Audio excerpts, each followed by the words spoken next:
नमस्कार प्यारे साथियों, मैं कुमार सुनील आपका अपने YouTube channel English with Kumar Sunil में आप सभी का स्वागत करता हूं। जैसे कि आपको पता है, हमने यहां पर नाउन के लेक्चर स्टार्ट कर रखे हैं और पिछले 2 लेक्चर कंप्लीट हो चुके हैं, जिसमें से कि पहले लेक्चर में हमने नाउन, उसकी डेफिनेशन और उसके 2 टाइप्स प्रॉपर और कॉमन नाउन कंप्लीट कर लिए थे। उससे नेक्स्ट लेक्चर में, लेक्चर नंबर 2 में हमने यहाँ पर मटेरियल नाउन, एब्स्ट्रैक्ट नाउन और कलेक्टिव नाउन के बारे में पढ़ लिया था। अगर आपने वो वीडियो नहीं देखी है तो आप डिस्क्रिप्शन में जाकर उसे देख सकते हैं। नेक्स्ट जो हमारा नाउन में पॉइंट आता है वो आता है बिहेवियर। जिस तरह से आप सभी का बिहेवियर अलग अलग स्थानों पर अलग अलग होता है, जैसे मम्मी पापा के साथ अलग होता है, भाई के साथ अलग, बहन के साथ अलग, फ्रेंड सर्कल में अलग, ऐसे ही नाउन का भी अपना एक बिहेवियर होता है। तो आज हम पढ़ेंगे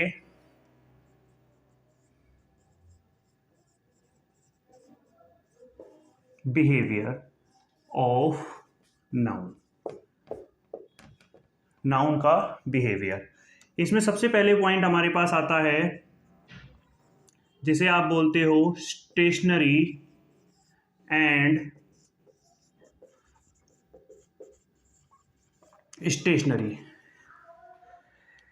स्टेशनरी और स्टेशनरी की पहले भी मैं रील्स बना चुका हूं, ऐसे ही कुछ इंटरेस्टिंग फैक्ट्स की। अगर आपने वो भी नहीं देखे तो आप उसे भी डिस्क्रिप्शन में देख सकते हैं।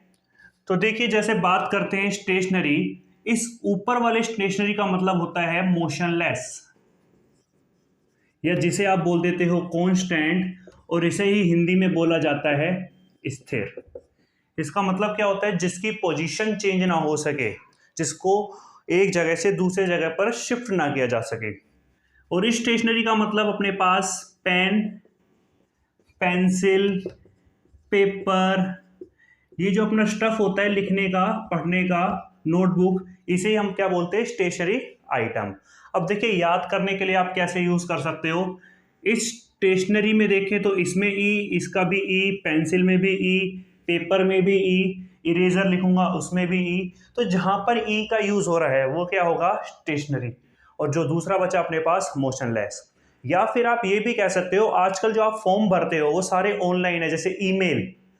अब चिट्ठियों का काम नहीं रहा, ईमेल। ई का मतलब क्या हो गया? यहाँ पर पेपर से हो रहा है, एनवायरनमेंट फ्रेंडली चीजें हो रही हैं। ठीक है।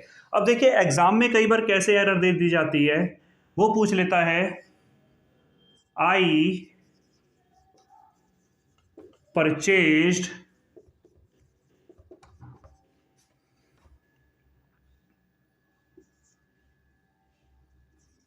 Stationery from Sharma book depot. ये क्या बोल रहा है? I purchase stationery from Sharma book depot. मतलब मैं शर्मा बुक डिपो से स्टेशनरी खरीदता था। ठीक है। और इस स्टेशनरी का मतलब क्या है? स्थिरता। तो अगर मैं इसको प्रोनाउंसिएट करूं हिंदी में तो क्या होगा? मैं शर्मा बुक डिपो से स्थिरता खरीदता था। अब बुक डिपो पे स्थिरता थोड़ी मिलती है, बुक डिपो पे तो आपको स्टेशनरी ही मिलेगी। तो यहां पर आपकी गलती क्या है? स्टेशनरी। तो स्टेशनरी को, ए को किससे रिप्लेस कर दोगे? ई से। तो क्या होगा? I purchase stationery from Sharma book depot. Next आता है, मैं कह देता हूं द सन इज स्टेशनरी। मैंने लिख दिया जो सूर्य है वो क्या है अपने पास? कॉपी किताबों का सामान है। लेकिन जब आप ज्योग्राफी पढ़ते हो तो आप देखते हो सूर्य स्थिर है और पृथ्वी इसके चारों ओर रिवॉल्व कर रही है। तो हम बोलना क्या चाह रहे हैं? इस स्थिर को, और हम लिख क्या रहे हैं? सॉरी, मैंने यही लिख दिया, कोई नहीं। तो आप इसको स्टेशनरी लिख रहे हो और हम बोल क्या रहे हैं कि ये कॉपी किताब हो, तो ये बिल्कुल गलत हो। तो क्या होगा? The sun is stationary. तो सूर्य क्या है? स्थिर है, आप सभी को पता है। तो देखिए, आज हमने क्या पढ़ा? सबसे पहले अब आज हमने स्टार्ट किया बिहेवियर। बिहेवियर में सबसे पहला पॉइंट आता है स्टेशनरी एंड स्टेशनरी। डिफरेंस सिर्फ ए और ई का है। ठीक है। अब कुछ बच्चों को ये भी लगता है कि ये चीजें सिर्फ इंग्लिश में होती है। ये चीजें इंग्लिश में नहीं, हिंदी में भी होती है। जैसे मैं कहता हूं खीर, कोई एक बच्चा आया पीछे से, उसने लिख दिया, सिर्फ आ का डंडा लगा दिया। मैं घर पे बोल के आया खीर बनानी, और उन्होंने क्या रख दिया मेरे लिए? काट के खीरा। ऐसे ही मैंने बोला रई, रई का मतलब जो बिलोते हैं दूध छाए को, लस्सी को, गांव वाले को तो पता ही होगा गांव में। तो एक बच्चे ने क्या कर दिया उसको राई, जिसे हम बोलते हैं मस्टर्ड, सरसों। छोटा होता है वो सरसों, छोटा होता है वो राई होता है, इससे जो बड़ा दाना होता है उसे हम बोलते हैं सरसों। तो ये इसमें ही देखो, आ का डंडा ना लगने से पूरा सेंस चेंज हो गया। यहाँ खीर मिल रही थी और मिला क्या, खीरा। यहाँ राई लेने गए थे और लेके क्या आए, राई। तो ऐसे ही देखिए, इस स्टेशनरी का मतलब क्या था, मोशनलेस, कॉन्स्टेंट। और नीचे वाले का मतलब पेपर पेन, स्टफ पेंसिल, जो रेजर का जो अपने स्टफ होता है लिखने के काम आता है। मैंने पहले सेंटेंस में लिखा I purchase stationery from Sharma book depot, ठीक है।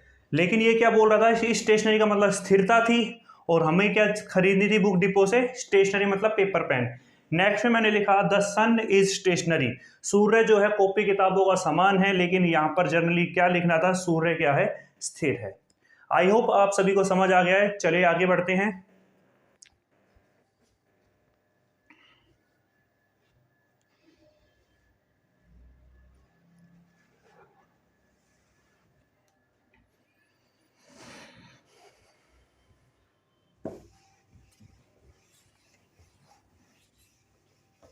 देखिए नेक्स्ट पॉइंट आता है अल्फाबेट एंड अल्फाबेट्स।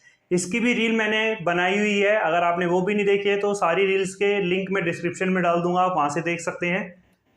तो देखिए पहला आता है अल्फाबेट और सेकंड आता है अल्फाबेट्स। अगर मैं आपसे पूछूं इनमें से कौन सा सही है तो आपको शायद ना पता हो, लेकिन इसको पहले थोड़ा सा साइड रख के आपसे एक चीज पूछ लेता हूं। मैं कहता हूं A B C D E up to ये जेड तक मान लो मैंने लिख दिया है, ठीक। अब मैं आपसे पूछ लेता हूं व्हाट इज बी। तो जनरली सभी बच्चों का जवाब यही होता है कि बी इज अ अल्फाबेट। और यहां तक आपने टीवी में ही सुना होगा, कुछ सेलिब्रिटी बोलते हैं बी इज अ अल्फाबेट, तो वहीं से हम चीजें भी ये बोल देते हैं कि बी इज अ अल्फाबेट, लेकिन ये कंप्लीटली गलत है। It is completely wrong. B is not a alphabet है। तो बी है क्या, B is just a letter, ठीक है। बी एक क्या है, एक लेटर है, ठीक है। अब सवाल उठता है अल्फाबेट क्या हुआ, ये ए से लेकर जेड तक जो ये 26 लेटर्स हमारे पास है, इसी का कॉम्बिनेशन हमें क्या बताता है, इसी का कॉम्बिनेशन क्या बनाता है, अल्फाबेट। अगर मैं इस लेटर को भी तोड़ूं, ये भी दो पार्ट्स में टूटेगा, वोवल एंड कॉन्सोनेंट। हमें पता है 5 वोवल और 21 कॉन्सोनेंट, तो टोटल कितने हो गए, 26, ठीक है। देखिए अब बात आती है कौन सा अल्फाबेट सही है, ऊपर वाला या नीचे वाला। देखिए दोनों ही सही हैं, लेकिन दोनों का यूज डिफरेंट डिफरेंट है। कैसे, जब आपके पास वन लैंग्वेज की बात हो, ठीक है, तो आप क्या करोगे, अल्फाबेट। जैसे ही आप मोर देन वन लैंग्वेज की बात करते हो तो वहां पर क्या हो जाएगा, अल्फाबेट्स। अब इसी चीज को हम एग्जाम्पल के तौर पर समझेंगे। मैं कहता हूं the alphabets of English is या फिर are very easy to speak. ठीक है, मैंने यहां लिखा the alphabets of English is या फिर आर, इस स्लैश का मतलब या तो इज आएगा या फिर आर आएगा, वेरी इजी टू स्पीक। तो देखिए यहां पर सिर्फ एक लैंग्वेज की बात हुई इंग्लिश की, और एक लैंग्वेज के लिए क्या होता है हमेशा, अल्फाबेट। तो क्या होगा, द अल्फाबेट ऑफ इंग्लिश। अब बताइए इज आएगा या आर आएगा, सोचिए इज या फिर आर। देखिए यहां पर हमारे पास क्या आएगा, इज आएगा। कैसे, ये मैं आपको समझा देता हूं।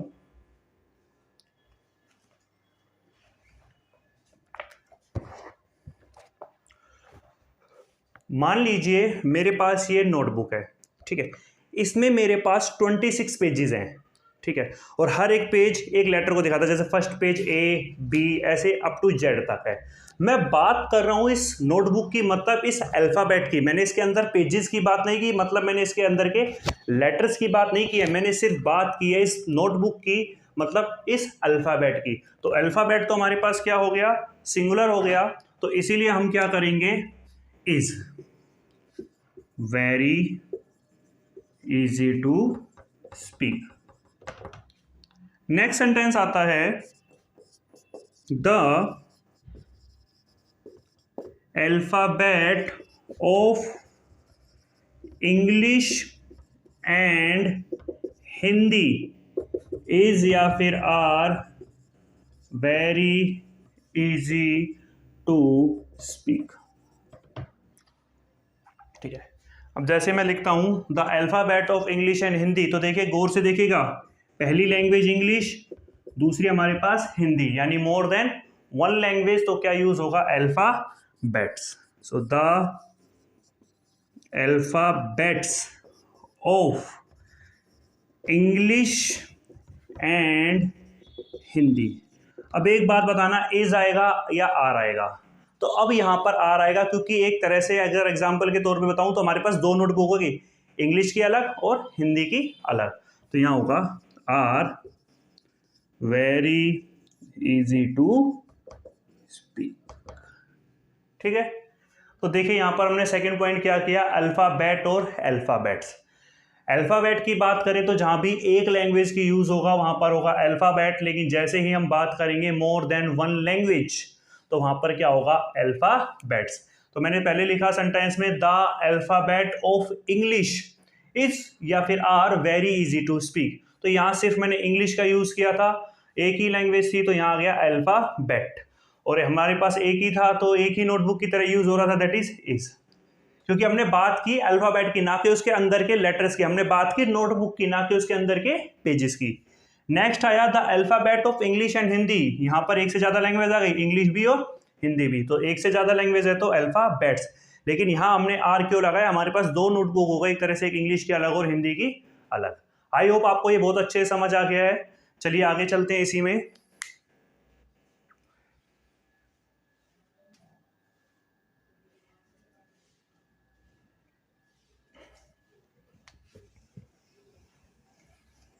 People and peoples.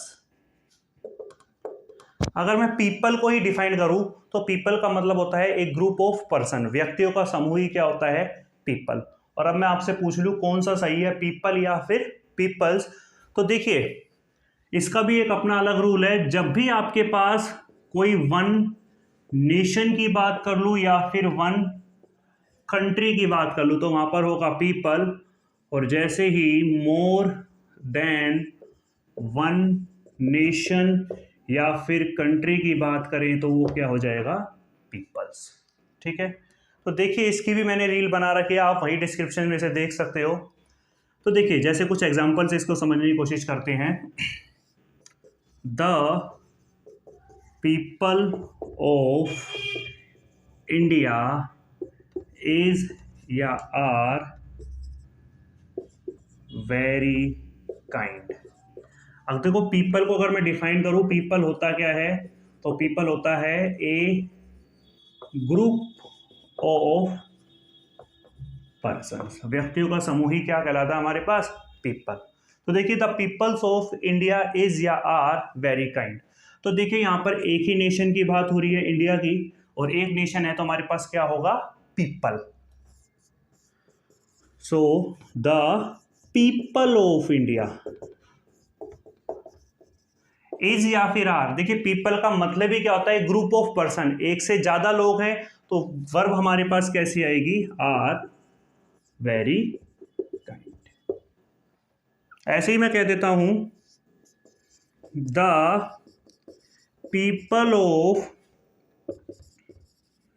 India and Sri Lanka are very kind.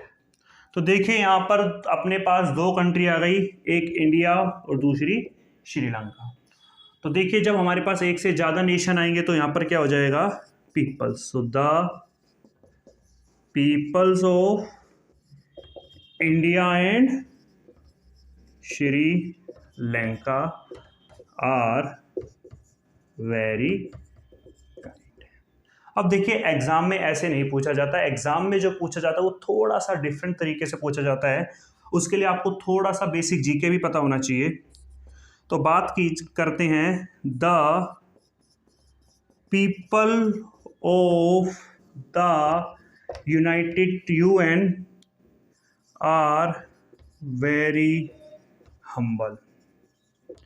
यहां हमने लिख दिया the people of the UN are very humble. अब जो आपको समझना है वो सबसे बड़ी चीज है, यूएन क्या है।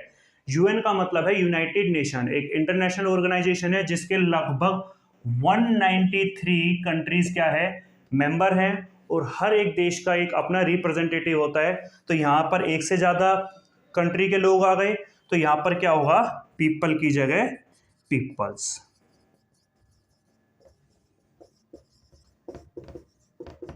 Are very humble. देखिए जरूरी नहीं यूएन दे दे, ब्रिक्स दे दे, सार्क दे दे, कोई भी इंटरनेशनल ऑर्गेनाइजेशन दे दे, ठीक है। तो वहां पर आपको चेक करना होगा कि वहां पर एक से ज्यादा देश के लोग हैं या नहीं, दैट इज उसे हम क्या बोलेंगे, वहां पर हम चेक करके पीपल्स कर लेंगे। तो देखिए इसमें हमने जनरली पढ़ा पीपल या फिर पीपल्स में क्या डिफरेंस होता है। पीपल का मतलब होता है जब आपके पास वन नेशन या वन कंट्री की बात हो, और पीपल्स का मतलब होता है जब आपके पास मोर देन वन कंट्री की बात हो, ठीक है। जैसे मैंने लिखा the people of India is या फिर आर वेरी काइंड। तो देखिए यहाँ पर एक ही कंट्री की बात हुई थी इंडिया, तो हमने क्या लिखा, पीपल्स की जगह पीपल।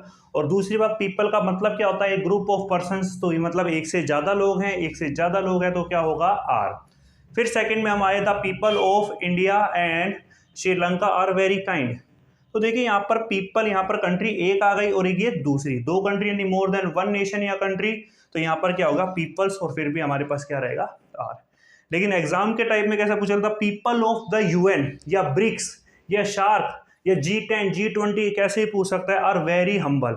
तो आपको ध्यान रखना है यूएन का मतलब क्या है, या कोई भी इंटरनेशनल ऑर्गेनाइजेशन है उसका नाम क्या है, उसमें कितने मेंबर हैं, तो उस हिसाब से आप पीपल या फिर पीपल सेट कर सकते हो। क्योंकि यूएन में 193 मेंबर थे और हर एक देश का एक अपना रिप्रेजेंटेटिव था, इसलिए मैंने क्या किया, पीपल्स। आई होप सभी को यहाँ तक समझ आ गया होगा, ठीक है। अगर कुछ समझ नहीं आया तो आप मेरे को कमेंट कर सकते हैं, मैंने वहाँ पर टेलीग्राम का लिंक डाल रखा है, व्हाट्सएप का लिंक डाल रखा है, फेसबुक आईडी, इंस्टाग्राम आईडी, सब चीज़ें डाली हुई है। अगर आपको कोई भी डाउट आता है तो आप वहाँ पर आके मुझसे पूछ सकते हो, कंसल्ट कर सकते हो, ठीक है। आगे चलते हैं। इसमें नेक्स्ट जो पॉइंट आता है वो होता है वैकेशन, वैकेशंस और वोकेशन, ठीक है। अब जरा डिफाइन करते हैं वैकेशन का मतलब क्या होता है। वैकेशन का मतलब क्या होता है, वैकेशन का मतलब होता है ए ग्रुप ऑफ हॉलीडेज। मतलब छुट्टियों का जो समूह होता है वो हमें, हमारे पास क्या होता है, वैकेशन। जैसे आप स्कूल में पढ़ते हो तो समर वैकेशंस, ठीक है। विंटर, सर्दियों में जो छुट्टियां होती है उसे हम बोलते हैं विंटर वैकेशन, ठीक। अब देखिए वैकेशन का मतलब ही क्या होता है, ग्रुप ऑफ हॉलीडेज, छुट्टियों का समूह, तो ये बिल्कुल ठीक है, ठीक है। अब ध्यान से देखना, जब वैकेशन का मतलब भी क्या है, ग्रुप ऑफ हॉलीडेज, मतलब वैकेशन पहले से ही प्लूरल है, तो फिर इसके साथ एस लगाने की, इसको दोबारा से प्लूरल बनाने की जरूरत क्या पड़ी, तो ये हमारे पास बिल्कुल रॉन्ग होगा, ठीक है। तीसरे की बात करें, सिर्फ डिफरेंस किसका है, ए और ओ का। इन दोनों में देखना, इसमें ए है और इसमें ओ है, लेकिन इस ए और ओ के चक्कर में ही पूरा मतलब चेंज हो गया। इसका मतलब होता है प्रोफेशन। अब ये प्रोफेशन क्या होता है, वो चीज जो आप अपनी, जिसे आप बोलते हैं ना आजीविका करने, आप अपने गुजारा करने के लिए क्या करते हो, कोई भी काम धंधा, कोई भी आपका बिजनेस है, वो आपका क्या होगा, प्रोफेशन।